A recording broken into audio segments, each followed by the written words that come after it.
안녕하세요. 저의 생각을 더해 여러 가지 이야기를 전해드리는 잡초근성 이슈 라디오 잡초근성 인사드리겠습니다. 오늘은 신뢰도 없는 대출 규제, 대출 관련된 여러 혼란이 야기되고 있는데요. 이거를 가장 메인 주제로 삼고 그 외 두 가지 더해서 총 세 가지 이야기를 준비를 해봤습니다. 먼저 지금 엄청나게 난리가 되고 있습니다. 대출 난민이 나온다는 이야기가 돌 정도인데요.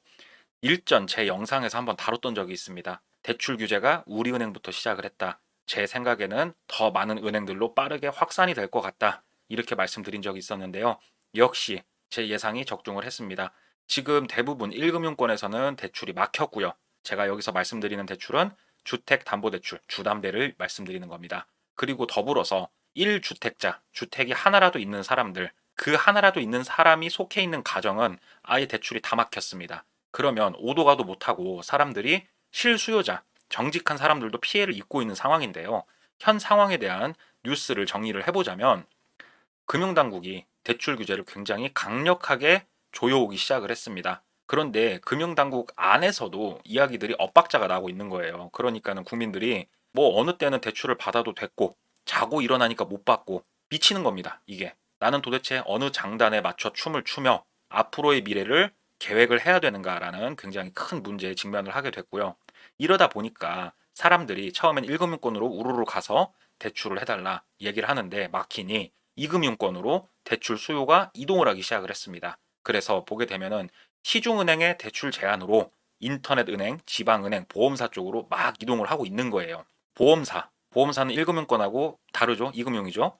보험사조차도 지금 조기 마감을 하면서 전부 다 종료가 되고 있는 상황입니다. 말 그대로 뭐 사채 시장으로 가라는 소린지 어쩐지 몰라도 현재 주택담보대출은 굉장히 받기 어려운 상황입니다. 왜 그러냐면 주택이 하나라도 있으면 막히는 상황이라 이사를 해야겠다. 새 집으로 이사를 가고자 해도 현재 살고 있는 집이 내 명의가 들어가 있다면 대출이 안 되는 거예요. 집을 먼저 정리를 하고 어디 호텔이라도 잡아두고 대출받아 이동을 해야 되는 그런 이사를 해야 되는 그런 상황이 발생을 한 거죠. 그리고 지방은행은 아직은 좀 괜찮아요. 왜 그러냐면 서울 경기권에 대해서 지금 규제를 하고 있는 상황이거든요. 하지만 이거 역시 제가 생각을 합니다만은 지방은행도 곧 뒤따라가지 않을까 싶습니다. 이런 모든 대출 규제가 결국은 한계까지 왔다. 몸을 사리자라는 이야기거든요. 이게 지금. 그러면 어떤 은행이 지금 어떻게 규제를 하고 있냐? 보이는 신한은행, 국민은행, 우리은행, 카카오뱅크, K뱅크, 삼성생명, 일전에 나왔던 뭐 하나생명 포함해서 우리가 아는 대부분은 전부 다 막혀 있습니다. 그나마 농협은행이 조금은 열려 있는데요. 제 이야기 들으시고 농협은행 가보셔봤자 어차피 대출은 힘들 거라고 생각을 합니다. 지금 말로만 아직 발표를 안 했을 뿐이지 내부적으로는 대출이 중단된 상황이라고 제가 이야기 들었습니다. 자, 그러면 그래요. 주담대는 다 막혔다 칩시다. 그럼 일시적으로 우리 전세로라도 갑시다 해가지고 전세 현황을 알아봤더니 국민은행, 우리은행 전부 다 막혀 있어요. 하나은행만 지금 열려 있는데 이거 역시 아마 은행에 가보시면 굉장히 높은 허들, 문턱을 경험을 하실 거고요. 또는 대출 금액이 턱없이 낮게 나오는 것을 경험할 확률이 높다고 생각을 합니다. 그런데 여기서 눈여겨봐야 될 건 국민은행이 규제 기간을 10월 말까지라고 명시를 했어요. 왜 그러냐면 둔촌주공 때문에 그렇습니다. 우리 일전에도 특례 보금자리론이 어쩌니 해가지고 둔촌주공 살리기 한번 했지 않습니까? 이번에도 똑같습니다. 둔촌주공 때문에 10월 말까지만 전세자금 대출 규제를 하겠다라고 하는 건데요. 글쎄요. 둔촌주공이 진짜로 중요하긴 한가 봅니다. 그게 망하면 나라가 휘청할 정도로 굉장히 큰 이슈이긴 한 것 같습니다. 이렇게 은행들이 언제까지만 규제하고 그 이후로는 조금 도와주겠다라고 얘기하는 거 보면 둔촌주공이 과연 이 나라를 위해서 맞는 선택이었는지 지금 와서는 그런 생각이 들 정도예요. 그런데 지금 이런 굉장히 혼란스러운 상황들이 어떻게 해서 발생을 하게 됐냐? 금감원장님이시죠. 이복현 금감원장님께서 그동안 여러 가지 말씀을 주셨고 거기에 맞춰서 금융권은 여러 가지 기조를 보이면서 움직이고 있었습니다. 그런데 이렇게 하다 보니까 결국 나온 말이 무엇이냐? 어떤 장단에 맞춰야 하냐? 이런 말이 나오게 된 거예요.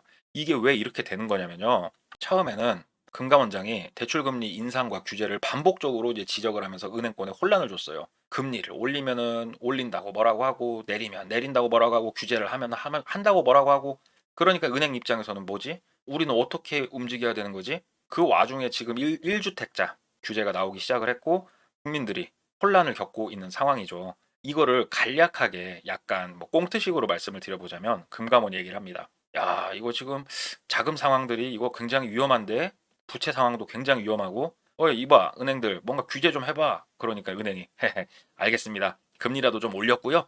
주택자 규제도 저희가 빡세게 시행했습니다. 잘했죠? 그러니까 금감원이 가만히 있다가 있어 보자 한번 볼까 하는데 국민들이 막 들고 일어나는 거예요. 야 니네 장난하냐 그러면서. 그러니까 금감원장이 국민 여러분 이거 규제가 너무 지나쳐요. 우리 국민들이 피해를 입고 있는데 이건 좀 아닌 것 같은데 하면서 얘기를 하니까 은행은 머릿속에 물음표가 빠바바박 하고 나오는 거예요. 움직이란 대로 움직였고 위험하다고 해서 몸 사렸는데 이제 와서 국민들을 사지로 내모는 그런 존재로 자기를 보이게 하니 은행 입장에서는 머리 위에 물음표가 뜰 수밖에 없죠. 그런데요. 자, 지금 이런 모든 사태가 일어나고 있는 가장 근본적인 원인은 당연히 부동산으로 모든 자금이 쏠린 것도 있고 그 부동산에 자금이 쏠리면서 엄청난 부채들이 발생을 했지 않습니까? 우리가 부채에 대해서 생각을 하려면 결국 기준금리를 생각을 안 할 수가 없어요. 자, 위에는 미국의 기준금리고요. 아래는 한국의 기준금리입니다. 보시면은 22년 10월을 기점으로 이미 미국이 우리보다 금리가 올라가 버렸습니다. 그리고 2%의 금리 차를 발생시킨 지는 1년이 넘었습니다.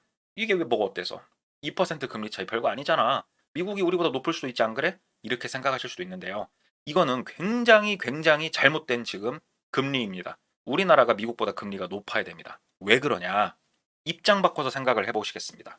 여러분들이 만약에 돈을 빌려주는 상황이라면 미국하고 한국 중에 누구한테 돈을 빌려주실 건가요? 예를 한번 들어볼게요. 어떤 마을이 있고요.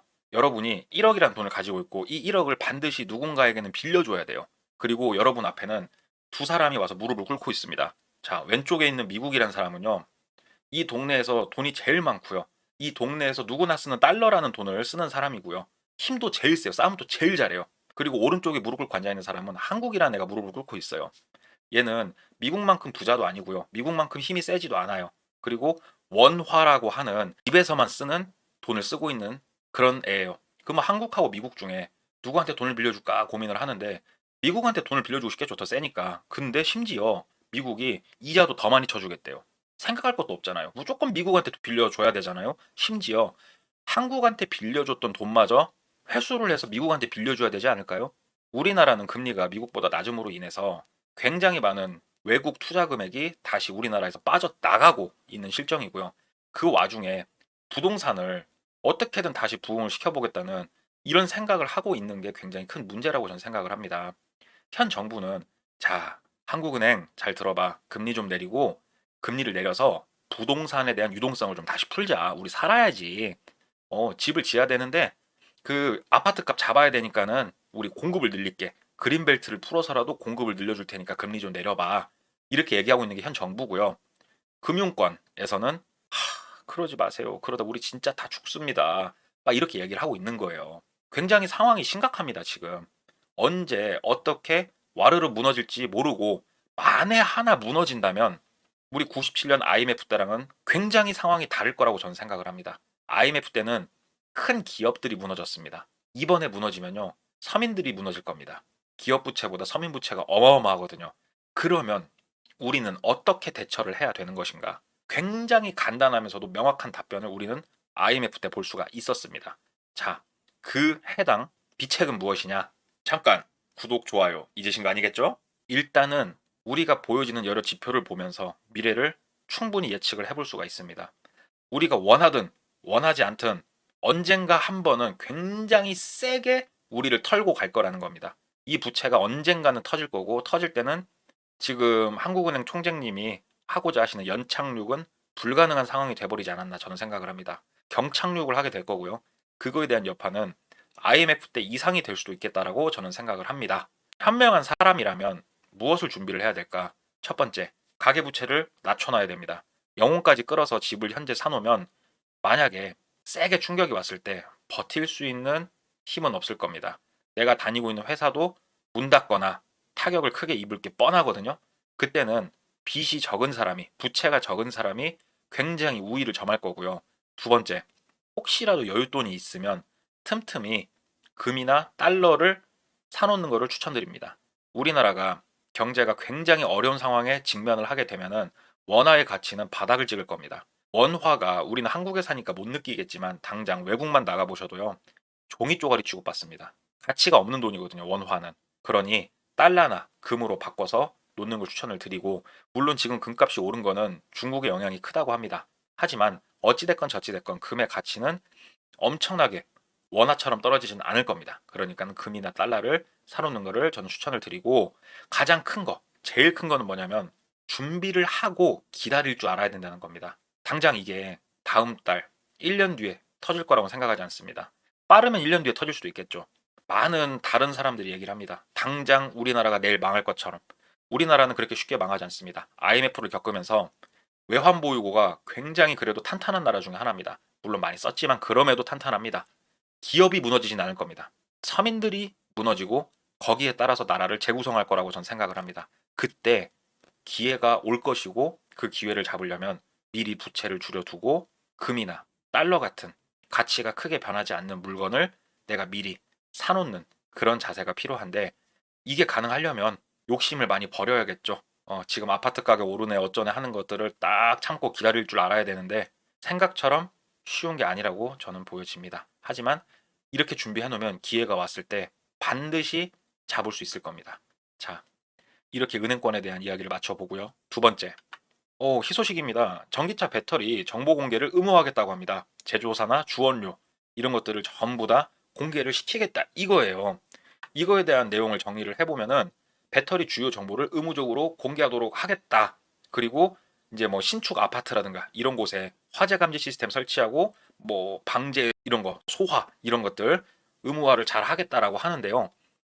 다 좋습니다. 이런 것들 움직여 주시는 거 다 좋고 한데, 기본적으로 우리가 알아야 되는 거는 중국산 배터리는 무조건 불이 나고 국산 배터리는 불이 안 나냐? 아닙니다. 기본적으로 전기차에 들어가는 배터리는 화재의 위험성이 늘 있는 거고, 배터리만 공개해서는 답이 안 나옵니다. 결국 불이 나냐 안 나냐에 또 큰 영향을 미치는 거는 BMS라고 하는 장치가 전기차에 들어갑니다. 배터리 매니지먼트 시스템. 이 배터리를 어떻게 관리를 할지 결정하고 움직여주는 실질적인 일을 하는 장치인데요. 이 장치의 내부 알고리즘이 엉망이라면 과전류가 흐를 수도 있고요. 과전압이 걸릴 수도 있고요. 배터리 충전량이 엄청 넘어가 버릴 수도 있고, 여러 가지 문제가 발생을 할 거예요. 이 BMS가 어떻게 관리를 해주냐에 따라서 배터리가 화재가 날지 말지 이런 부분이 상당히 변할 건데요. 배터리만 공개해서 될 건 아니고 BMS도 같이 나라에서 관리를 해줘야 되는데, BMS는 관리가 어려울 거예요. 이거는 각 제조사마다 각자의 노하우가 엄청 녹아있는 부품이거든요. 그래서 일단은 시작이지만 이번에 있었던 화재 사건을 계기로 발빠르게 정부에서 이렇게 움직여준 거는 칭찬해야 될 일이라고 저는 생각을 합니다. 오랜만에 칭찬할 그럴 일이었고요. 자, 다음. 우리나라 최고 대학이죠. 서울대학교. 그 중에서도 의과대학 교수님들이 성명을 발표했습니다. 진료를 못하겠다는데 강제하면 국민만 위험하다. 물론 이 속뜻을 좀 살펴봐야 될 것 같은데요. 열심히 진료를 하고 있다. 그런데도 니네 마음대로 진료를 안 하면 처벌을 하겠다는 게 이게 맞는 말이냐? 그런 말은 하지 말아라. 이렇게 말씀을 해주시는 건데요. 맞는 얘기입니다. 누군가 우리한테 너 이래, 일 안 하면은 너 깜빵 보낼 거야? 벌금 내게 할 거야? 처벌할 거야? 얘기하면 어이가 없죠. 일을 할지 말지는 내 마음인데 네가 뭔데 나한테 뭐라고 해? 의사는요, 약간 다릅니다. 생명을 다루고 있습니다. 사람이 죽을 수도 있고 사람을 살리고자 선택한 직업이 의사입니다. 물론 의사들의 저 속 내면 깊은 곳을 뜯어보면 돈을 벌고자 하는 목적이 제일 큰 사람들이 꽤나 있겠죠. 하지만 그런 거 다 뭐 옆으로 밀쳐두고 생각을 해봐도 의사의 첫 번째 역할은 생명을 살리는 행위입니다. 생명을 살리는 행위를 뒷전으로 밀쳐두고 이런 식으로 파업을 하고 있는 거에 대해서는 강경하게 대처를 해야죠. 어차피 강경하게 대처 안 해도 사람들 지금 죽어나가고 있지 않습니까? 강경하게 대처를 해야 되고, 의사분들께서도 만약에 진짜로 자기네들이 생명을 경시하고 파업을 할 정도로 그렇게 중대한 일이라고 하면 면허를 거십시오. 의사 면허를 걸어버리십시오. 의사 면허를 그냥 취소해버리십시오. 없애버리십시오. 그러면서까지 움직이면은 더 뭔가 바뀌지 않을까요? 의사 면허를 버릴 생각은 없잖아요, 다들. 어, 사람들 많이 죽어나가면 결국은 꼬랑지 내리겠지, 정부가. 그러면 그때 우리는 짜잔하고 복귀해가지고 사람들 살려주고 우리는 다시 일상으로 돌아가면 되겠지. 이런 식으로 생각하면 안 될 것 같습니다. 진짜 본인들이 그 정도로 간절하고 강경한 모습을 보여줘야겠다면 의사 면허를 반납하십시오. 취소해 버리십시오. 그러면 의사가 없는 거지 않습니까? 의료 공백이 생기는 거잖아요. 그 정도 각오를 가지고 움직여 주신다면 국민들도 의사분들의 뜻을 조금 더 이해할 수 있지 않을까요? 지금은 그 어떠한 얘기라도 의사분들의 얘기는 정당화되기가 좀 힘듭니다. 생명을 경시했기 때문에요. 이건 어쩔 수가 없는 것 같습니다. 일반 회사가 파업하는 거랑은 차원이 다릅니다. 의사분들께서도 이 점만 조금 알아주시고 생명은 살리면서 본인들의 목소리를 낼 수 있는 여러 가지 다른 방법들을 찾아주시면 어떨까라는 제 짧은 생각을 조금 더 해봅니다. 오늘 여러 가지 돌아가는 이야기들 한번 전해드려 봤는데요. 답답한 얘기도 있었고 그래도 나라가 발빠르게 뭔가 위기 대처를 하기 위해서 움직여주는 의외의 모습도 볼 수 있어서 여러 가지 이야기를 들을 수 있는 좋은 시간이었던 것 같습니다. 여러분들도 일상생활 하시면서 답답한 일, 억울한 일, 부조리한 일, 화가 나는 일, 여러 가지 일들이 있고 이런 일들을 누군가와 얘기를 하고 내가 잘못된 건지, 누가 잘못된 건지, 어떤 해결책이 있는지 서로 말이라도 해보고 싶을 때가 있잖아요. 아래 보이는 메일 주소로 제보를 해주시면 제가 구독자분들이 좀 더 모이면 생방송에서 실시간으로 전화통화하면서 같이 고민하고 같이 생각해 볼 수 있는 그런 시간을 가져보고자 하니까요. 구독, 좋아요 부탁드리고요. 많은 제보도 부탁드리겠습니다. 늦더위가 엄청 기승을 부립니다. 다들 건강 조심하시고요. 또 다음 시간에 찾아뵙도록 하겠습니다. 감사합니다.